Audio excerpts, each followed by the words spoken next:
According to a food access study conducted by Brigham and Women's Hospital and the Greater Boston Food Bank, 34% of households in Barnstable County suffered from food insecurity in 2024. So Cape Media Center thought we'd stop by two busy pantries in our community, Family Pantry of Cape Cod and Harwich, and Cape Cod Community Pantry in South Yarmouth, to learn more on how they're helping those in need. We have over 100 volunteers, all unpaid, and they're all committed to making a difference in our community. I think one of the things that gets lost on us being a food pantry is that these folks come in here and volunteer knowing that we're helping our neighbors. All the people that come in and need help with food are neighbors. They all live in Barnstable County, and we all live on this beautiful place called Cape Cod, and these people happen to be here. The mission statement is to feed and clothe all in need. Very simple, very basic, and we live by it. We have 450 volunteers and that are active. We have over 600 that are time off, have a summer job, and they return.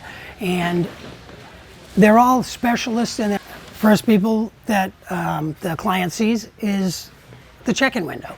We check their ID. Are they eligible to shop? Has it been 10 days?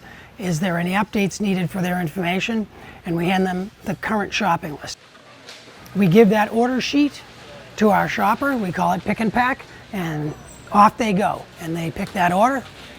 They zoom around that operation, pick up the dairy, pick up the protein, pick up the produce, and probably a 15-minute turnaround for a client's order. We have to go down to Harwich at the Family Pantry once a week to pick up our up to 5,000 pounds of food. So we needed a new truck because our older truck was basically on its last legs. So we made the effort and we purchased this new truck with the proper van ramp information on it so that we can go to the bigger docks and pick up the food without having to do it. We couldn't do it without it. Sue puts in the order for the food bank on the previous Wednesday and Thursday. So we know what's coming in off of that truck. So we know that there's going to be X amount of produce and or fruit and as to the fresh stuff. And then I would say the majority of it is going to be canned goods and frozen poultry and meat. In the course of a week, we will put 800 shopping families through the building and 14,000 in a year. There's a lot of product that goes in the building and there's a lot that goes out.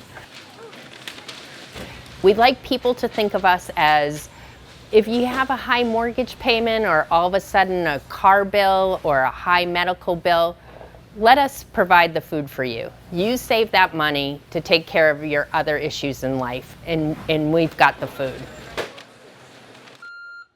Since we've been in business for a short 15 years, we've helped over 13,000 unique people with food insecurity. I believe that the people who are in a position to not work and be retired are the ones that can come in here and volunteer. But we're aging out. We need some younger people to come in and help us with what we do. My team does their thing all over town or wherever. There's a team that comes in here in the morning to stock, put the stuff away, and do all of that stuff. And then there's the teams that come in and actually do the distributions, which is the main point of what everyone does, is to do the distributions and to help the people. For families that don't know how they're going to feed their kids at night, we don't want kids going home to bed hungry. We want them to have a healthy lunch the next day if they don't have the school lunch program. And it means a lot to think that, we're helping that way. At the end of a very, very busy food distribution on a Tuesday or a Thursday night, and 40, 50, 60 families or households have come through, and everybody's leaving with a whole cart full of groceries. It's very heartwarming.